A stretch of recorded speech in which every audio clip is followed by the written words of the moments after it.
또 우리 부활 말씀을 또 함께 나누도록 또 해야 되겠지요. 부활 말씀을 우리가 나누고 있는데, 자, 오늘 함께 나눌 말씀은 문화에 대한 말씀도 함께 나눴었고요.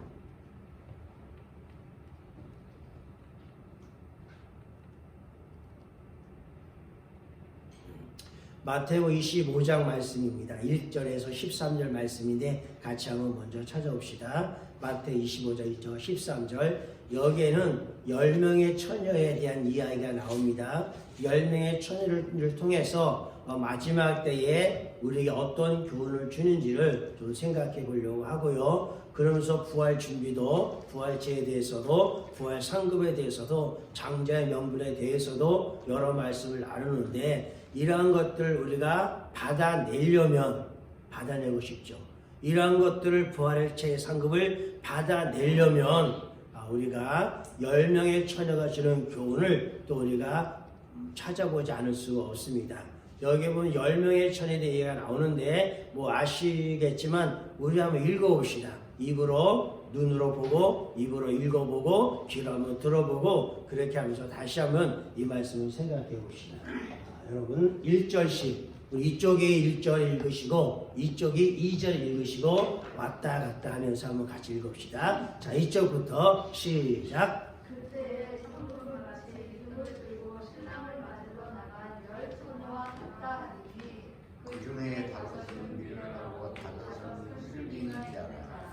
미련한 자들은 등을 가지되 기름을 가지지 아니하고 슬기는 자들은 그릇에 기름을 담아 등 가운데 가져갔더니 신랑이 어리움으로 다 졸며 잘세 밤중에 소리가 나니까 신랑이가 맞으러 나가니 이에 그 처녀들이 다 일어나 등을 준비할세 미련한 자들이 슬기는 자들에게 우리 등불이 꺼져가니 너의 기름을 좀 나눠라 하거늘 슬기 있는 자들이 대답하여 이르되 너희가 쓰기에 다 부족할까 하노니 차라리 파는 자들에게 가서 너희 쓸 것을 사라 하니 그들이 사가던 사이에 신랑이 오므로 준비하였던 자들은 함께 혼인잔치에 들어가고 문은 닫히니라. 그 후에 남은 처녀들이 와서 이르되 주여 주여 우리에게 열어주소서 대답하여 이르되 진실로 너희에게 이르니 내가 너희를 알지 못하노라 하였느니라. 그런즉 깨어있으라 너희는 그 날과 그때를 알지 못하느니라.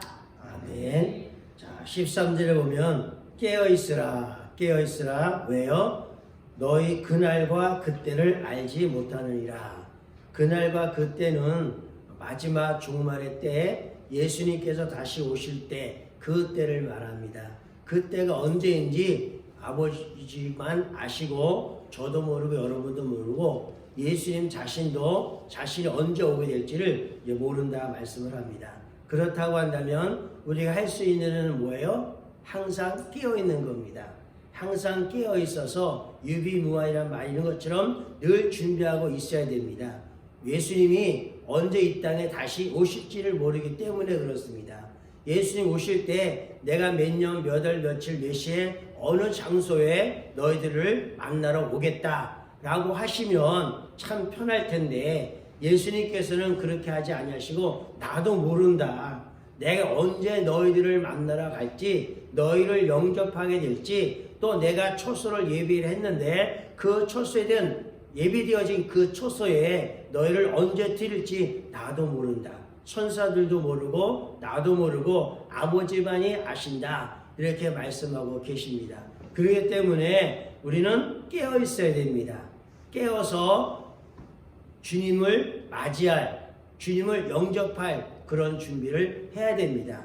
오늘 말씀이, 지금 읽은 그 말씀이 그런 말씀입니다.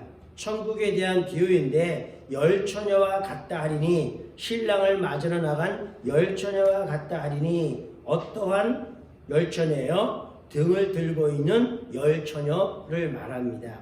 왜 등을 가지고 있을까요? 빛을 비춰야 되니까, 어둡고 캄캄한 세상 속에 빛을 비춰야 되니까 등을 준비를 하는 겁니다. 낮에도 등을 준비해서 빛을 비추고, 밤에도 등을 준비해서 빛을 비추고, 그래서 내가 여기 있음을 예수님에게 보여드리는 거예요.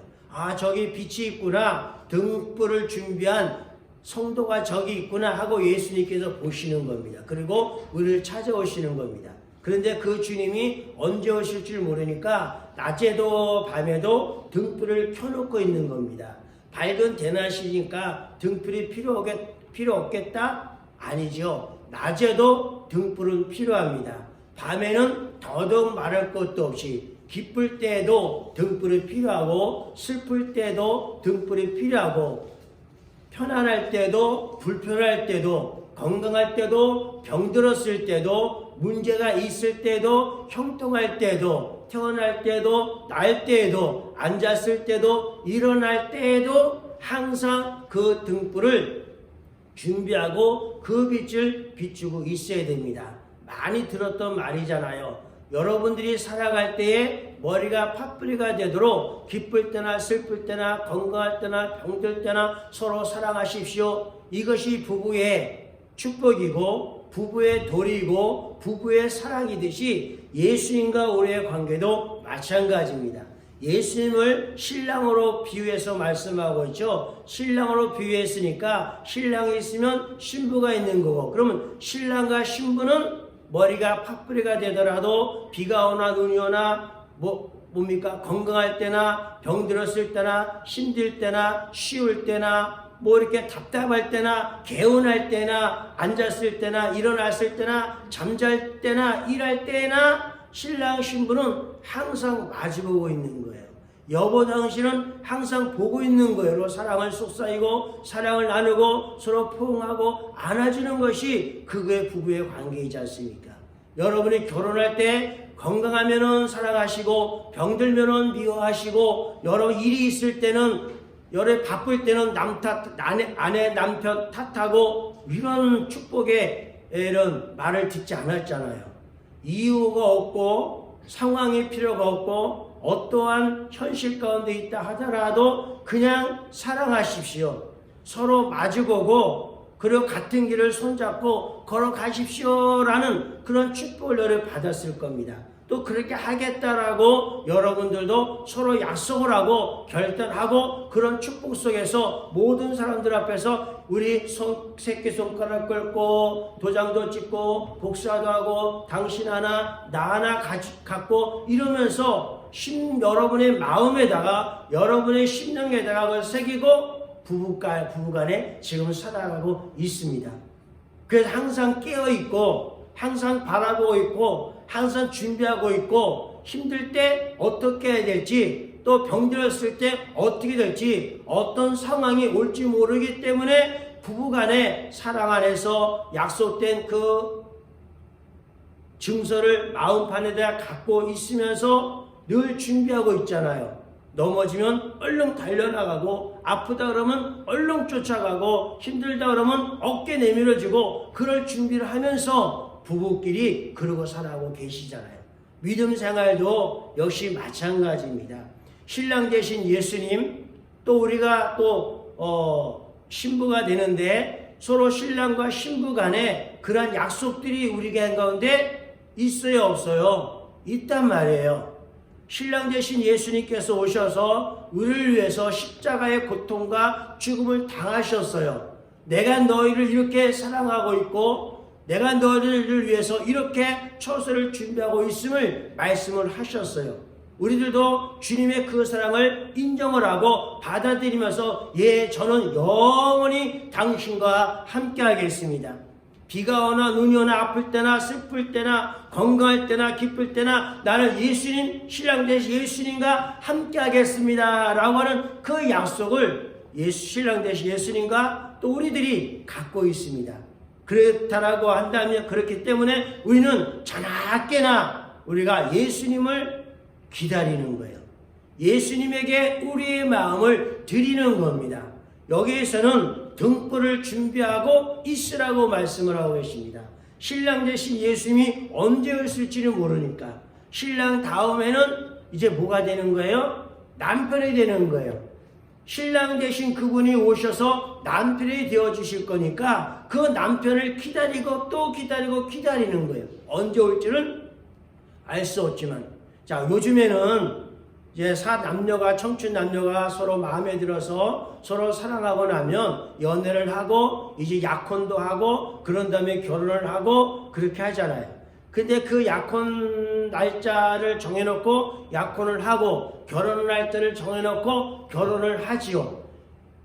몇 년, 몇 월, 며칠 날, 몇 시에 어떤 장소에서 우리가 결혼을 합시다 하고 그렇게 해서 결혼을 합니다.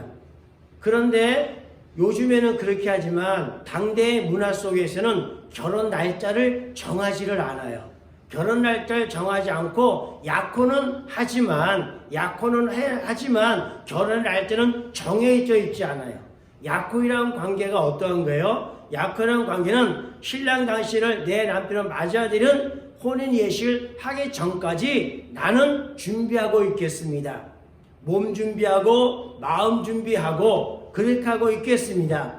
그리고 결혼을 할 때까지 그렇게 하고 있으면서 결혼하게 되게 되면 그때 나는 순수한 내 마음, 깨끗한 나의 정신, 온전한 몸으로 내가 당신을 남편으로 맞이하겠습니다. 그것이 약혼을 하고 난 다음에 결혼까지의 과정이지 않습니까? 예수님께서도 우리와 십자가에서 약혼을 하셨어요. 약혼을 하시고 또 그분이 돌아가시면서 내가 다시 올 때까지 너희가 깨어있으라 말씀을 하고 계시는 겁니다. 저 당대의 문화는 그래요. 여러분 이삭이 리브가를 맞이할 때도 그랬었고 요셉과 마리아도 마찬가지로 그랬어요. 그래서 이때는 이제 신랑이 어떤 처자를 봤을 때 마음에 들어요. 마음에 들게 되면 이 신랑이 집에 가가지고 이 총각이 집에 가가지고 아버지에게 말씀을 드려요. 아버지, 제가 이렇게 보니까 어떤 여자가 있는데 제 마음에 듭니다. 저 여자와 제가 결혼을 해야 되겠습니다. 그래요. 그러면 아버지가 그러냐? 그러면 아버지가 그 아들에게 지참금을 주어요. 그 지참금을 결혼 지참금이라고 말합니다. 여름 말라면 예물을 준비를 한다는 거예요. 예물을 준비하는 거예요. 그래서 그 지참금을 준비해가지고 아버지가 준비해준 걸 가지고 어떻게 해요? 이제는 아내로 맞이하고 싶은 그 여자에게 가가지고 이제는 사랑을 고백을 하는 거예요.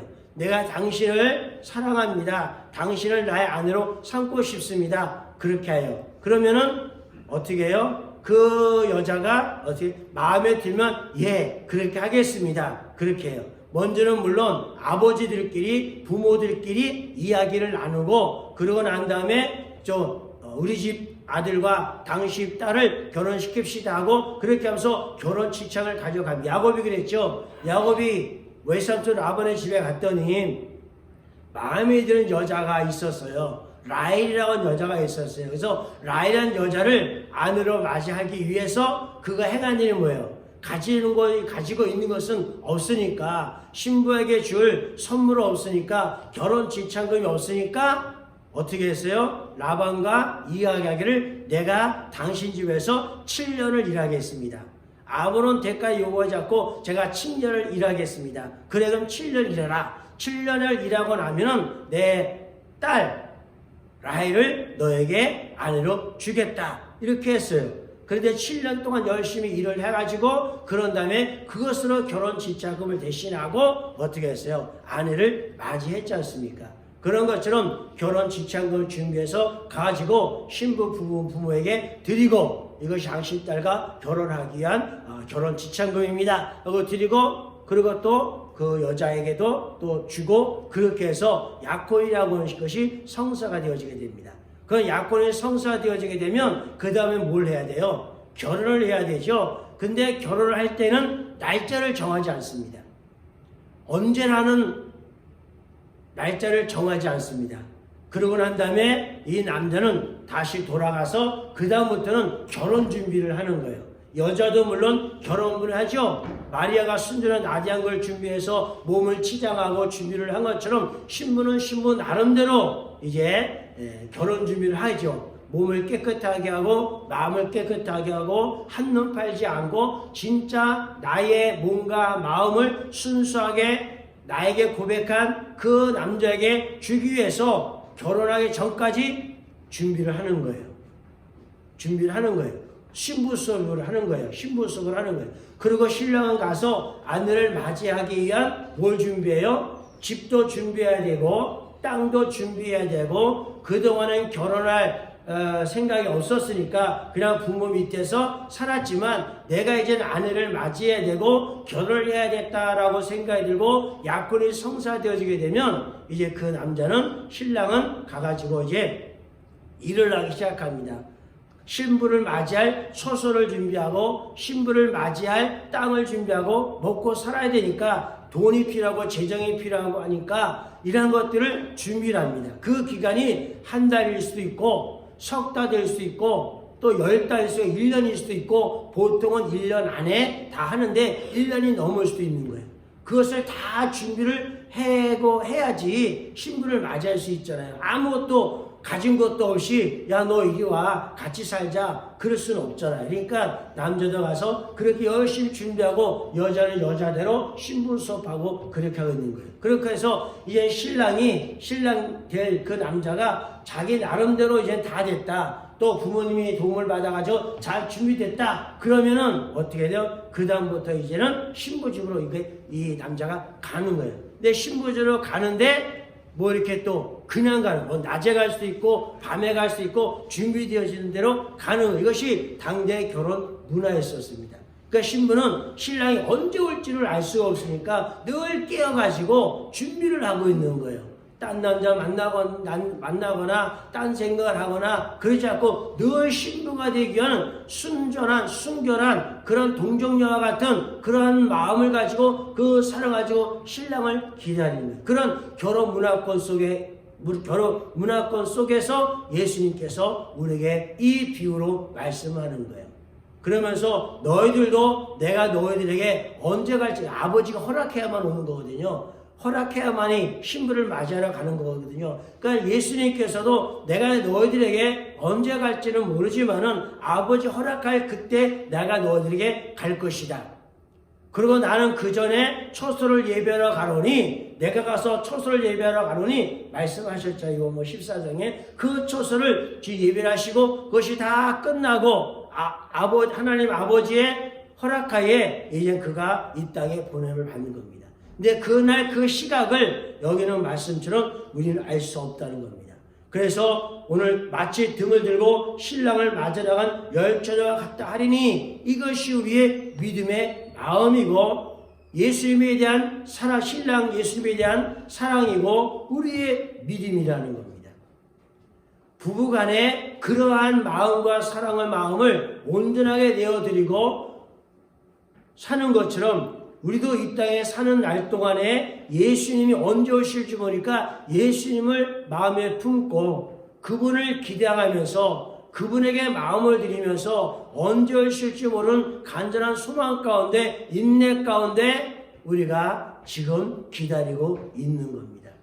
그 기다리는 동안에 그 여자가 신부 수업에 집중하는 것처럼 우리도 신부 수업에 집중하는 겁니다. 신앙생활을 그렇게 하는 겁니다.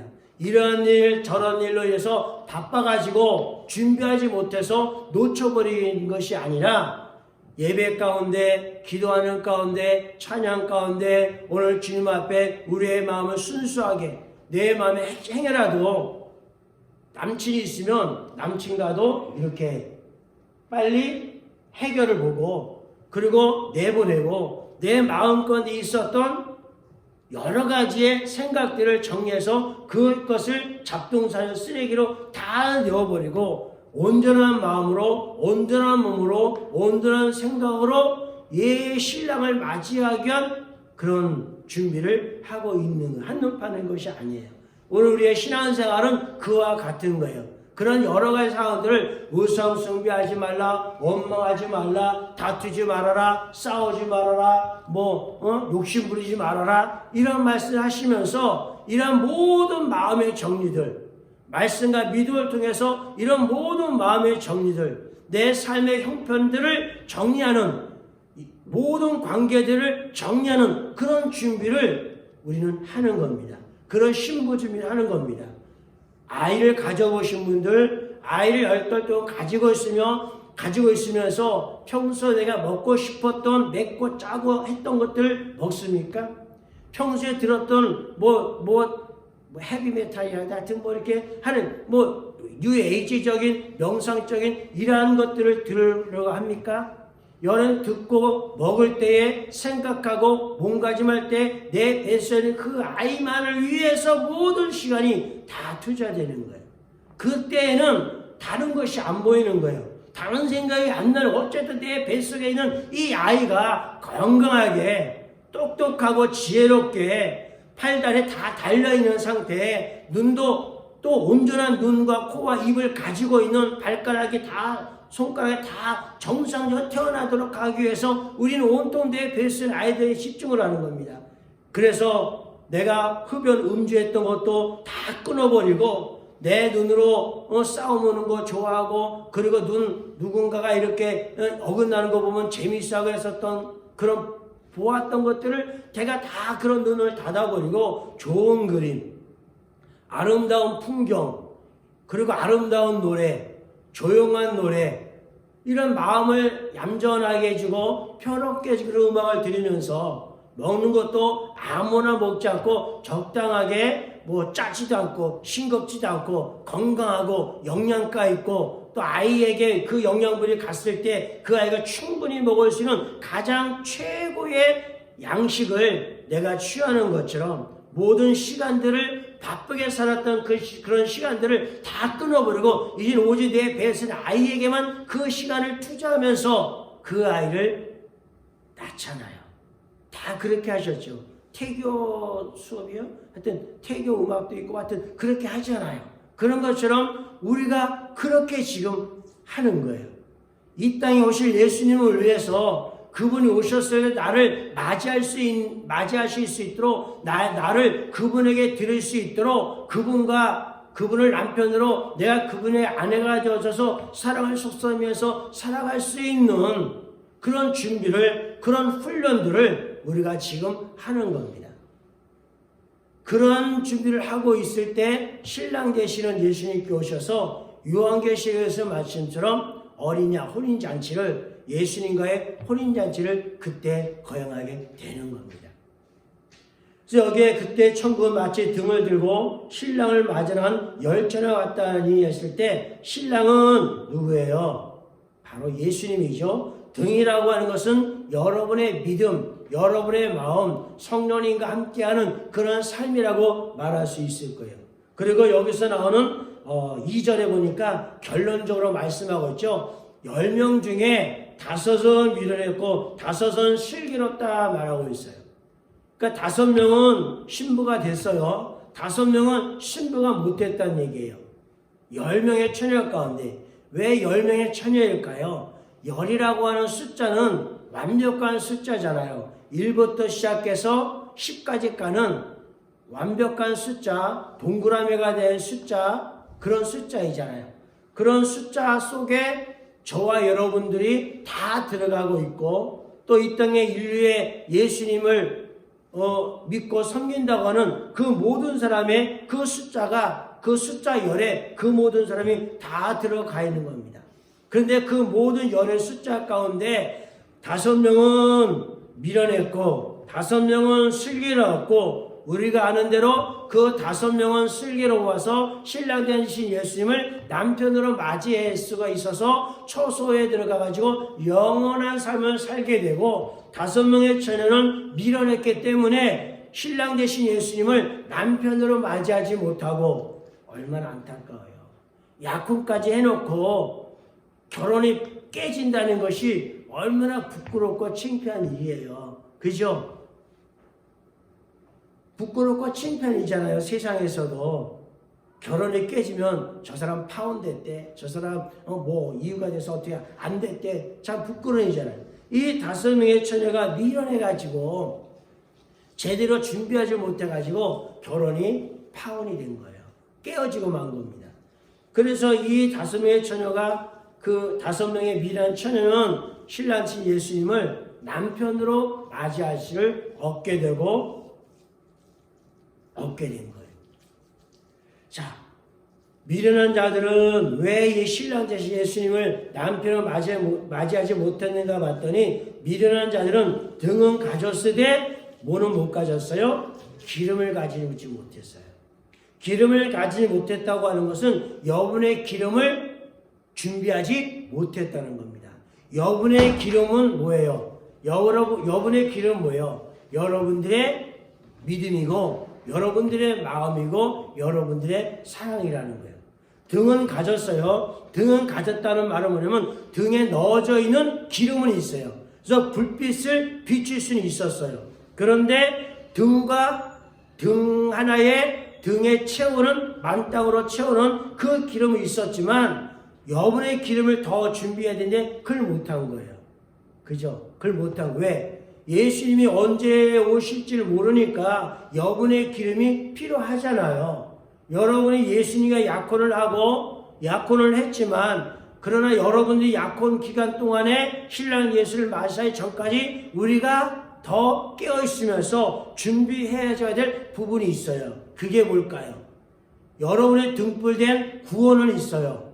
등불된 믿음은 있어요. 등불된 나름대로 여러분의 뭔가가 있어요. 그런데 그 믿음과 말씀과 구원은 가졌지만 그것이 다가 아니라 플러스 알파로 여러분들의 준비되어진 삶이 필요하다는 겁니다.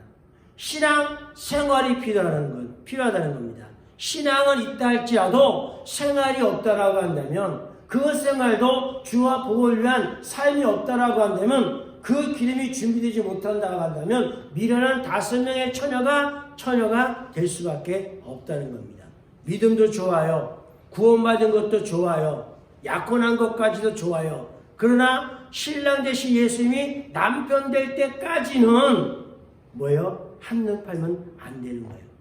여러분의 약혼한 그 처자가 딴 남자 만나고 같이 밥 먹고 영화 구경하고 손잡고 울러가 다니는 것을 보았을 때 눈이 뒤집어지는 거예요.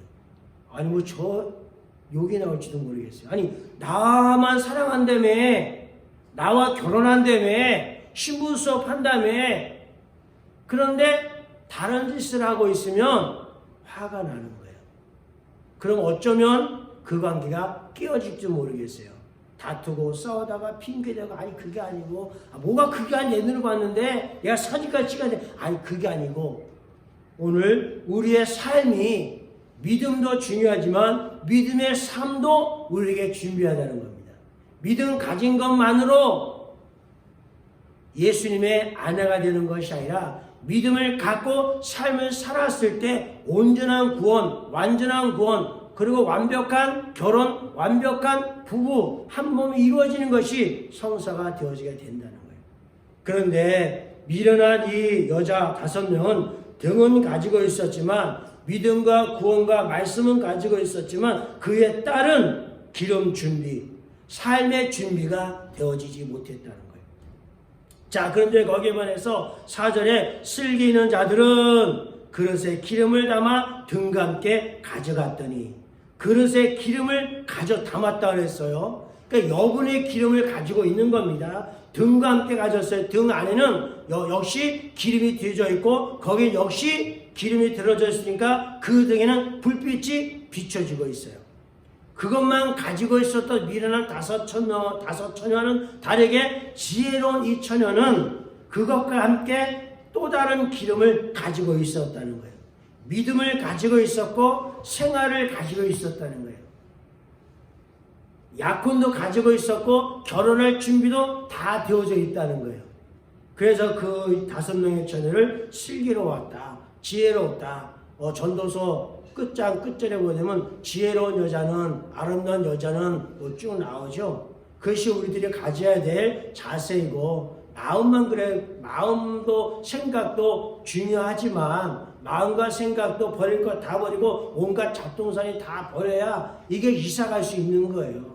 그냥 자꾸 안고 이사 가려면요 얼마나 힘들어요. 이사 다녔지만 저도 요새 여기 오고 나서는 이사를 많이 안 다녀요. 옛날에는 1년에 2번도 많게는 3번도 이사를 다녔어요. 서서나가지고 이 집 갔다가 저 집 갔다가 천공 갔다가 뭐 어디 갔다가 막 이러면서 이사를 많이 다녔어요. 왜 그랬을까요? 그래 이사를 다니다 보니까 이사 갈 때마다 이삿짐들이 쏟아져 나오는데 아이고 이게 보통이 아닌 거예요. 살아가면서 뭐 이것저것 이렇게 모아놓은 것들이 많다 보니까 많은 거예요. 그래서 이사를 갈 때마다 버거운 거예요. 혼자서 감당이 안 되는 거예요. 그래서 나중에는 이사를 너무 많이 받으니까 따세 버릴 건 버려야 되겠구나. 그래서 버릴 거는 다 버려서 아까워도 버리는 거예요. 쓸만해도 버리는 거예요. 꼭 필요한 것만 갖는 거예요. 여러 집 정리도 요즘 뭐예요? 신박? 뭐 프로그램 신박 집 정리하는 프로그램 때요. 버릴 거는 버려야지 집 정리가 되는 거예요. 아깝다고 다 바리바리 창고에 베란다에다가 그냥 장롱 속에다 바리바리 천장에다가 바리바리 써놓으면요 정리도 안 되고 물론 아까울 수도 있어요. 그러나 아깝다 하더라도 다 버리는 거예요. 지금 필요한 것만 갖고 사는 거예요. 이것만 있어도 살 수 있으니까 필요한 것도 남 줘버리든지 아니 내다 팔든지 아니면 버리든지 이렇게 해야 집안전이 깨끗하게 건데 바리바리 쌓아놓으면 이게 정리가 안 되는 거예요. 여러분 하나님의 나라에 가기 전까지 여러분이 가지고 있었던 것을 정리하세요. 마음과 생각에 온전 작동산이를 다 버리셔야 돼요. 그거 신부 수업이에요. 신부가 되기 전 처녀로 있을 때는요. 그냥 이 집 저 집 이 남자 저 남자 뭐 여기저기 다니면서 하고 싶은 대로 막 이렇게 살았었다라고 한다면 그러나 이제 신부 수업은 이제 그 모든 것을 정리한 작업을 하는 겁니다. 그래야 신랑이 기뻐하지. 물론 신랑도 마찬가지일 거예요. 신랑도 마찬가지 정리할 것이 있으면 정리해야 되겠죠. 근데 예수님이 뭐 정리할 게 뭐가 있으시겠어요? 근데 이 땅에 신랑과 신부는 약혼하고 난다면 준비할 것이 너무 많은 거예요. 연애 기간이라 할 수가 있겠죠. 난 너 좋아해, 넌 나 좋아해, 그래 우리 서로 좋아해. 그리고 그때부터 이제는 버릴 건 버려야 돼요. 남자 정리도 하시고, 뭐 화장품 정리도 하시고, 시간 정리도 하시고, 생각 정리도 하시고, 그리고 오로지 내가 결혼할 저 그 남자, 그 여자만 바라보고 결혼할 준비를 해야지 결혼 딱 했을 때 행복한 결혼의식이 되고 행복한 사람이 되고 결혼해놓고도 옛날 거 다 그냥 끌고 들어가면 이게 문제가 일어나게 되어져 있어요. 뭐야 핸드폰에 이 남자 누구야? 이렇게 돼버리면 곤란해지는 거예요. 핸드폰 이 여자는 뭐야? 같이 짠 하고 뭐 이 누구야 이거? 둘이서만 있네? 이렇게 돼버리면 안 되잖아요. 의심에 의심을 낳게 되고 말이 또 말이 되어지게 되고 이렇게 되어지게 되면 이게 결혼 생활이 쉽지 않잖아요. 그래서 여러분 다 그렇게 하셨잖아요. 다 정리 싹 해버리고 그동안 나만 위해 살았다고 다 싹 정리해버리고 이제는 그녀와 그날만 위해 살리라 이런 식으로 살아오신 거잖아요. 신앙생활도 이와 마찬가지라는 거예요. 신앙생활도 예수님을 내가 알았고 만났다고 한다면 그분과 약혼을 했다고 한다면 십자가에서 성사가 됐다고 한다면 이젠 지금까지 세상 살면서 내가 온갖 적도상에 가지고 있었던 건 버릴 거 다 버려야 돼요. 내가 좋아하는 것이라 할지라도 예수님께서 싫어하는 거라고 한다면 버려야 돼요. 그것이 사랑이에요.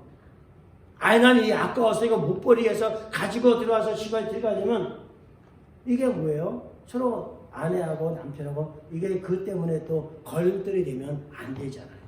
우리가 예수님이 다시 오실 때까지 여러분 정리정돈 다 잘하시고 버릴 건 버리시고 꼭 필요한 것만 없어서는 안 되는 꼭 필요한 것만 여러분이 가지고 계시면 되는 거예요.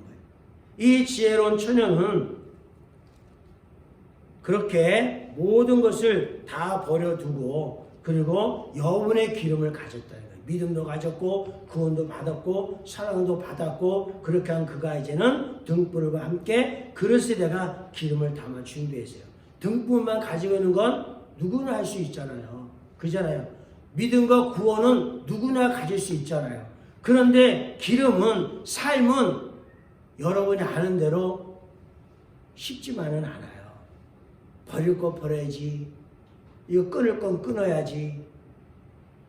생각할 것만 생각해야 되지. 이게 쉽지는 않아요. 그러나 그렇게 해야 돼요. 신랑제 예수님을 남편을 맞이하려면 마음속에는 뭡니까? 요한일서 5장에 나는 말씀처럼 이생의 자랑, 안목의 정욕, 육체의 정욕 이런 모든 것들을 우리는 다 버려야 되는 거예요. 저게 터진 거예요? 테레비가? 폭하든 나갔네요. 그거를 다 버려야 돼요. 전이 정도는 여러분이 하셔야 돼요. 그러니까 지금이라도 늦지 않았어요. 예수님이 안 오신 것 보니까 우리가 늦지 않았다는 얘기예요. 지금이라도 그릇에 기름을 담아 두고 있어야 돼요. 오전에 신랑이 더디 왔어요. 신랑이 빨리 오시면 얼마나 좋을까. 십자가의 사랑과 구원과 믿음과 말씀을 주셨으면 그냥 바로 그 자리에서 딴딴딴딴 해주시지, 초소를 예배하러 간다고 가시고는 오지 않는 거예요. 신랑이 더디는 거예요. 아마 신랑도 빨리 오고 싶겠죠. 근데 아버지 나름대로의 생각이 있으니까 이게 안 해요. 그 당시에 결혼 문화가 내가 준비됐다고 해서 초소 준비하고 땅 주냐 먹을 것 준비하고 이렇게 했다고 해서 야, 나 다 됐다고 갈 수 있는 것이 아니라 아버지의 허락을 받아야 되는 거거든요. 그 당시에 결혼 문화가. 결혼을 하려면. 그래서 하나님 아버지 허락해 주지 않으면 예수님도 우리에 대한 간절한 마음이 있지만 오실 수는 없는 거예요. 그래서 신랑이 어쨌든 더디 왔어요. 그러니까 여러분 아직 아직 끝은 아니에요. 종말은 아닙니다. 지금이라도 그릇에 기름을 준비하십시오. 정리할 것, 버릴 것, 끊을 것 다 정리하십시오. 만약에 아유 잠깐 한 달만 어떤 분한테 당신 담배 끊으세요. 5월달 이후로는 끊으세요 했는데 그렇게 하겠어 했는데 지금도 못 끊었더라고요. 오늘 그러다가 늦으면, 그러다가 7월 예수님 오면, 그러다가 몸이 망가지고 또 해치게 되면 그때 늦은 거예요. 지금은 내 건강하니까 먹고 마시고 즐기자. 지금은 뭐 다 언젠가 그러다 건강에 해쳐지게 되면 그때 고장 나버리면 어떡할 거예요? 그러다 신랑 되면 어떻게 할 거예요? 안 되잖아요. 도장 찍어! 이럴 때가 오면 어떡할 거예요? 그러니까 그런 것이 오지 않도록 우리가 그릇에 기름, 삶, 준비, 버릴 것, 정리전도 이걸 잘해서 언제 올지 그렇다고요. 예수님 오시지도 않고 말이야. 이 예수님 뭐야 이거 거짓말쟁이네. 약속을 어겨. 어이구 이걸 나 딴 남자한테 그럴 분이 있으면 어떻게 하겠어요? 그렇게 하실 분이 있다면 그렇게 하셔도 되겠지요. 그렇게 하셔도 되겠지요. 하나님이 아니면 내가 없을까? 예수님 아니면 내가 누가 없을까? 그렇게 떠나갈 수도 있을 거예요. 그러나 그러지 않을 거라고 한다면 이양 신랑을 남편을 맞이하겠다고 예수님과 약혼을 하셨다라고 한다면 우리들의 자세가, 우리의 믿음의 삶이 정말 필요할 거예요. 어떻게 그렇게 하고만 살 수 있어요? 세상에 널려있는 것이 얼마나 좋은 것들이 많은데 어떻게 이것만 갖고 살아요? 하나님만으로는 안 되겠어요? 그게 아니라 신부가 됐다면, 예수님과 약혼했다면, 주님의 사랑과 믿음과 구원을 받았다라고 한다면 이제는 뱃속에는 아이를 위해서 내 눈앞에는 남편과 아내에서 살아가야 하는 것처럼 우리도 그렇게 살아야 돼요. 방해할 수 있어요. 뭔가에 대한 핍박을 받을 수 있어요. 그럼에도 불구하고 여자가 와서 살랑살랑 꼬셔도 안 넘어가야 되잖아요. 멋진 잘생긴 초콜릿 복권인지 이런 남자가 따라서 이렇게 꼬셔도 안 넘어가야죠. 그것이 지조가 있는 거고 정조가 있는 거잖아요. 만약 그것이 안 되면 푸었던 칼을 꺼내서라도 조선시대 여자처럼 순교하는 게 더 낫지요. 오늘 여러분 믿음으로 신부된 여러분들이 예수님 맞이할 준비를 잘 하셔야 돼요. 내가 좀 엄하게 표현한지 모르겠지만 어쨌거나 여러분들 신랑의 더디움으로 어땠어요? 다 졸며 잤어요. 졸고 자는 것이 나쁜 건 아니에요. 잘못됐던 건 아니에요. 그럴 수 있어요. 우리도 신앙생활 해보지만 어떨 때는 게으를 때도 있고 어떨 때는 부지런할 때도 있고 어떨 때는 잠잘 때도 있고 일어날 때도 있고 은혜 받을 때도 있고 은혜 못 받을 때도 있고 어때는 사랑할 때도 있고 어때 미워할 때도 있을 수 있어요. 너희가 분을 낼 수 있다라고 주님 말씀하셨잖아요. 여자를 보고 음욕을 풀 수도 있다고 말씀하셨잖아요. 문제는 그것을 빨리 정정을 하는 거예요. 해가 지도록 분을 품지 않는 거예요. 졸며 잘 수 있어요. 사람의 육신이 몸을 입고 있는데 어떻게 하루 이틀 잠 안 자고 있을 수가 있겠어요? 그럴 수는 없잖아요. 잠도 자야 되고 피곤하면 졸 수도 있어요. 그런데 졸며 자는 것을 지금 탓하는 것이 아니라 그럴 수 있어요.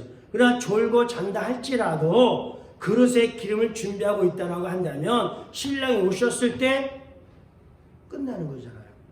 신랑 대신 예수님이 남편 될 수 있는 거죠. 그러니까 계속 졸면 안 되고, 계속 자면 안 되고, 계속 분내고 있으면 안 되고, 계속 욕심 부리고 있으면 안 되고, 계속 이쁜 거 이러고 있으면 안 된다는 거예요. 빨리 끊어버리고 해가지고 불을 품지 말고 빨리 풀어버리라는 거예요. 빨리 버려버리라는 거예요.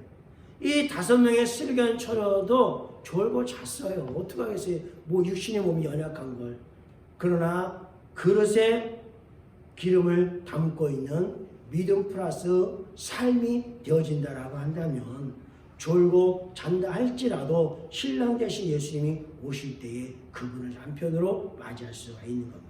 예수님이 여기 보니까 밤중에 오셨어요. 밤중에 오셨어요. 그러니까 여러 기쁘고 즐거울 때 예수님이 오실 수도 있지만 어쩌면 내가 힘들고 어려울 때 그분이 오실 수 있어요. 어려고 힘들 때 나 왜 나만 갖고 그래? 왜 나한테만 일어나? 왜 그 엄마하고 불평하고 있는 것이야. 그럴 때에 주님이 오실지도 모르겠어요. 그러나 여러 준비를 잘했다고 한다면 그것까지도 신랑 되신 예수님이 이해하실 수 있으셔요. 육신의 세상에 딱 발을 딛고 살고 있으니 뭐 그런 전혀 없을 수는 없잖아요. 그러나 준비만 하고 있으면 밤중에 주님이 오시다 하더라도 어리고 힘든 가운데 오시더라도 우리는 신랑 되신 예수님을 맞이할 수 있는 왜? 내가 여분의 기름 준비가 되어져 있으니까 등불이 꺼져갔을 때 빨리 불을 붙일 수 있는 그 삶이 여러 있기 때문에 가능한 거예요. 근데 이 5명의 미련한 처녀는요 그것이 없어 졸고 자고 있다가 주님 셋이 신랑들이 오시니 오니까 이 슬기로운 달처럼 하고 뻘 떠났어요. 근데 여기 보니까 등불이 꺼져가네. 등불이 꺼져가면 이거 안 되는 거잖아요. 한밤중인데 불을 밝힐 수 없잖아요. 신랑 계시 예수 오시는 길에 불을 밝힐 수가 없잖아요. 밝힐 수가 없잖아요. 그래서 이에 그 처녀들이 10명의 처녀들이 다 일어나서 등을 준비를 하는 거예요. 다시 이제 자다가 졸다 일어났으면 눈곱도 있고 여기 침도 흘렸을 것이고 옷도 머리도 흐트러졌으니까 그걸 빨리 팍팍 정리를 딱딱 해야 하는 거예요. 딱 정리하는데 5처녀는 그렇게 했어요. 근데 5처녀는 그걸 못했어요. 그러니까 이 5명의 처녀가 슬기로운 처녀에게 너희 기름 있었냐? 네 언제 준비했냐? 야 그 기름 나 좀 빌려다오. 여러분 같은 빌려주겠어요? 내가 이제 신랑 예수님 맞이해야 될 판인데 내가 남편을 맞이해야 되는데 남한테 줄 것이 어딨어요 지금. 지금 신랑이 안 오셨으면 모르지만 신랑이 오셨는데 신랑이 안 오셨으면 그래 나눠줄게 그럴 수 있어요. 내 믿음을 나눠줄 수가 있고 내 삶을 나눠줄 수가 있고 그럴 수 있을지 모르겠어요. 그러나 신랑 예수 오시면 그때 나눠주고 뭐하고 그럴 뭐가 없는 거예요. 이제는 뭐 하는 거예요? 내가 주님의 아내가 되어줘야 되는데 그건 하나 줄 수 없다. 너도 줄 수 없다. 야 나도 어쩌면 부족할지 모르기 때문에 너네 줄 수 없다. 낭패인 거야. 야 니네가 시장 가서 사갖고 와. 니네가 시장 가서 시장으로 쫓아갔어요. 근데 뭐 이미 결혼 예식이 끝나는데 문은 닫혔는데 버스 문 닫히고는 손 들어 문서 있겠어요. 이 미련한 처녀는 신랑진 예수님을 맞이할 수 없었어요. 10절에 보니까 그들이 살아간 사이에 신랑이 오므로 준비했던 자들과 함께 혼인잔치에 들어가고 문은 닫힌지라. 이 결혼 예식에 신랑 되신 예수님을 남편으로 맞이할 수도 없었고 또 이 5명의 슬기로운 처녀와 신랑 되신 예수님과 결혼 의식에도 참여하는 하객도 되지 못했어요. 시장 가버렸으니까. 그 사이에 이제 결혼 같은 지금처럼 무슨 신부 입장, 신랑 입장, 거시기 또 뭡니까? 불 밝히고 그다음 뭐 있죠? 뭐 여러 가지 순서가 있잖아요. 그런 순서들 옆에서 하객으로도 동참 못했어요. 하객으로도. 그러고 갔다 와 보니까 문은 닫혀버렸네. 결혼식이 끝나버렸네. 떡고물도 이거 얻어먹지 못했네. 미련한 5명의 처녀가. 문이 닫히고 난 다음에는요, 문이 안 열리잖아요. 버스 문도 안 열리는데 어떻게 천국 문이 열리겠어요. 그 후에 남은 천들이 와서 이제 쥐야! 쥐고 보내버렸으니까 열어주세요. 버스 갔다니까 너희들 목만 아파 그만 뚝. 쥐야 열었었어요. 응답이 없어요. 내가 너에게 이르노니 내가 너희를 알지 못하는다는 말밖에 안 들려오는 거예요. 아니 왜 몰라요? 우리 나랑 역할하셨잖아요. 나랑 약혼하셨잖아요. 십자가에서요. 날 몰라요? 내 이름을 모른다고 내 얼굴을 모르는 말도 안 돼. 근데 예수님은 내가 너희를 알지 못한다 그러는 거예요. 그죠? 이것이 우리의 고백이 될지 모르겠어요. 야, 예를 들면 야 술아 너를 알지 못한다. 야 담배야 너를 알지 못한다. 이 악한 것은 난 너를 모른다. 욕심과 분냄과 이런 다툼과 전쟁 난 너 모른다. 미움이라는 것도 난 모르겠다. 이게 우리들이 고백할 내용인지 모르겠어요. 내가 너희를 알지 못하노라. 정리정돈되어지고 다 버려졌다고 한다면 이제 뒤돌아보지 않고 주님 뜻대로 살기로 했네. 이제 그렇게 되어져야 되겠죠. 그러니까 결론적 14절에 그런즉 깨어있으라. 이것이 예수님께서 청구된 비유적으로 하신 말씀인데 당시의 결혼 문화가 이랬어요. 당시의 결혼은 지금과는 다르게. 지금도 중동 국가 쪽에서는 그렇게 아마 하는 걸로 알고 있어요. 그리고 우리나라 결혼식하고 미국 결혼식하고 유대인 결혼식 여러분 한번 보면요. 참 이게 의미가 하나하나에 다 들어있더라고요. 우리가 결혼한 거 참 다르더라고요.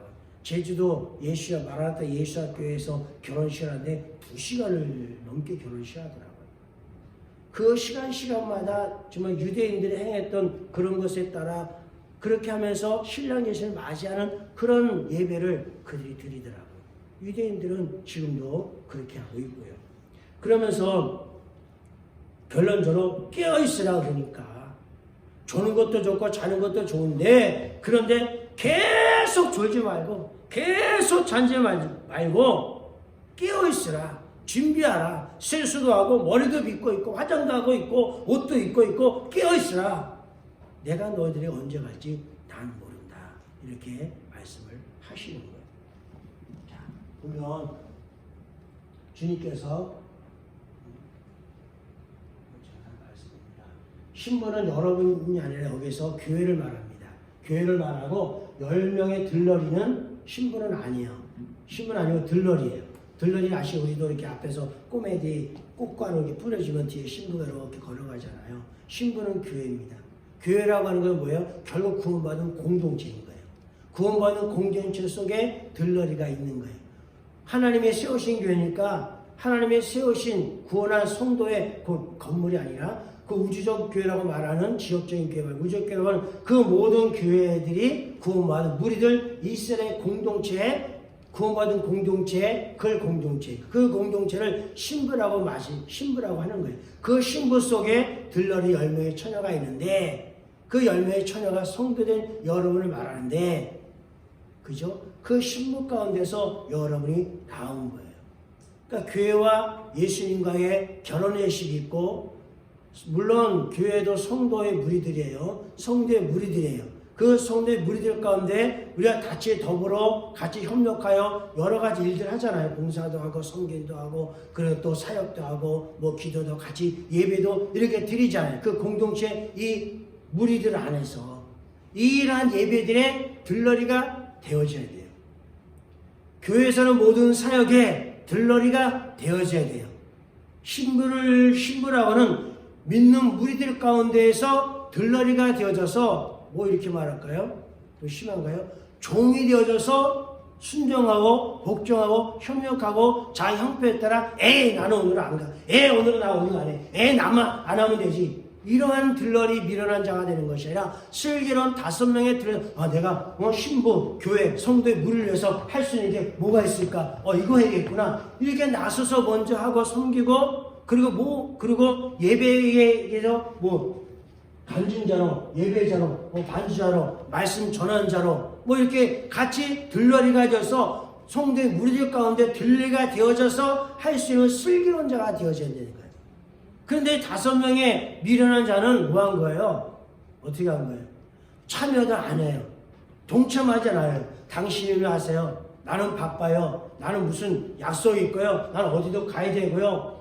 누구도 만나야 되고요. 이런 일로 해서 차일피하면서 그러는 거예요.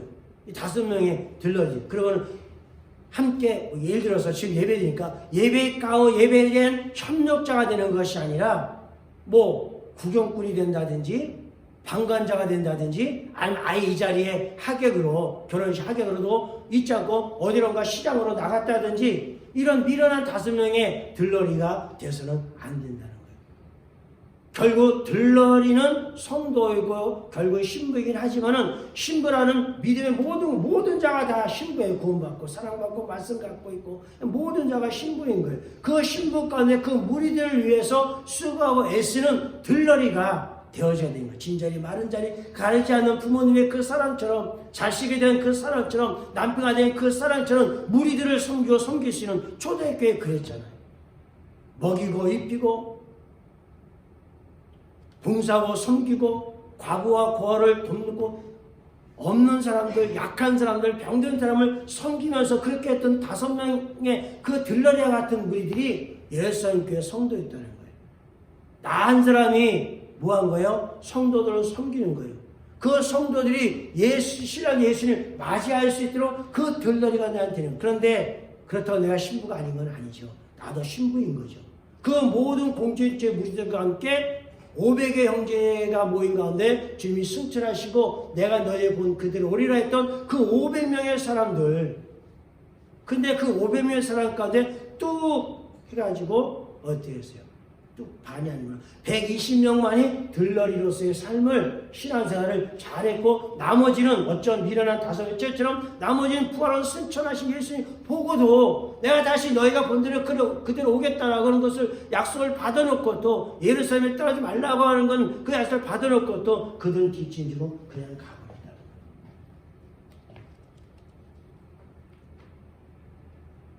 자, 같이 봅시다. 또 우리 사람들도 열매하는 자가 되지 않기 위하여 필요한 것을 준비하는 좋은 일에 힘쓰기를 배우게 하라. 저는 여러분들 이걸 하게끔 해줘야 되는 거예요. 그죠? 좋은 일에 힘쓰기를 배우게 하라. 제가 여러분에게 그렇게 해드리고 여러분이 배웠으면 훈련이 되어졌으면 그렇게 살면서 다른 사람들에게 가르치고 훈련하고 배급금 해주는 그런 여러분들이 되어야 돼요. 열매 엄자가 되는 것이라 필요한 것을 준비하는 좋은 일, 혼인잔치의 그 좋은 행사에 참여할 수 있도록 그걸 배우게 해주자는 거예요. 열매가 없으면 땅 어떻게 되겠어요? 그냥 뭐지 경운기 트랙터 같은 거 그냥 다 엎어버리는 거예요. 배추고 뭐고 다 엎어버리는 거예요. 제대로 되지 않으면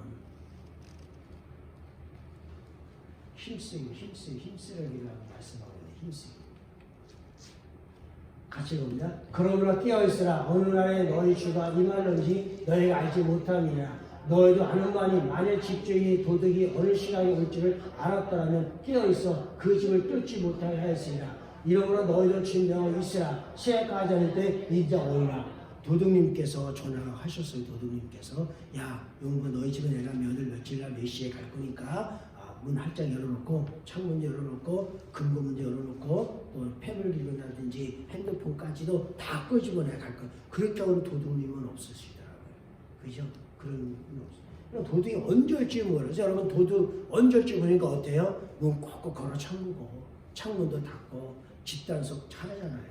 그리고 이제 값어치가 나는 것들은 이제 아무도 이렇게 눈에 띄지 않은 것에 잘 보관하고 있고 스마트폰도 하던 스마트폰도 저 멀리 갔다 놓고 연예인분의 말이 못해 딱 놓고 자잖아요. 도둑이 와서 가져갈까 봐. 이것이 우리의 믿음 생활이라고.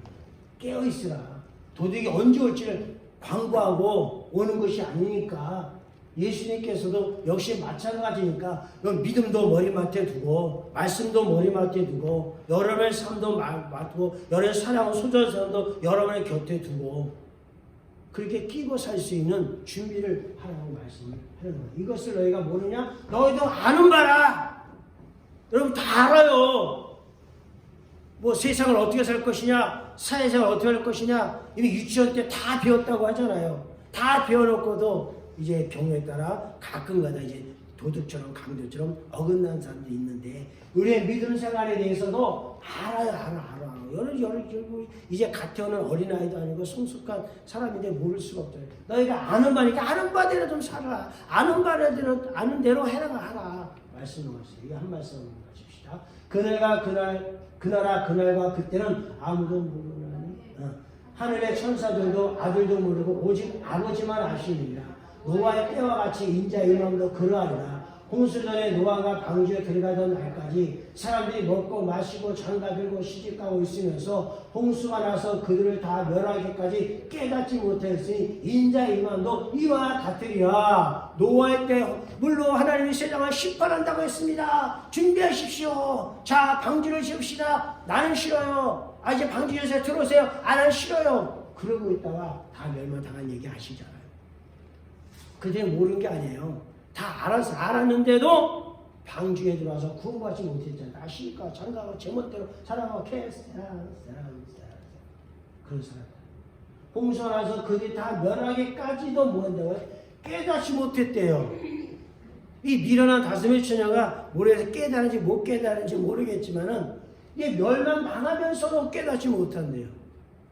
그죠? 불나방이 한밤중에 날다가 불빛에 뛰어들어가지고 충돌해서 차랑 충돌해 죽을 줄 모를까요? 뭐 알면서도 뛰어들잖아요. 참 어리석은 거죠. 불 속에 뛰어드는 그 나방처럼.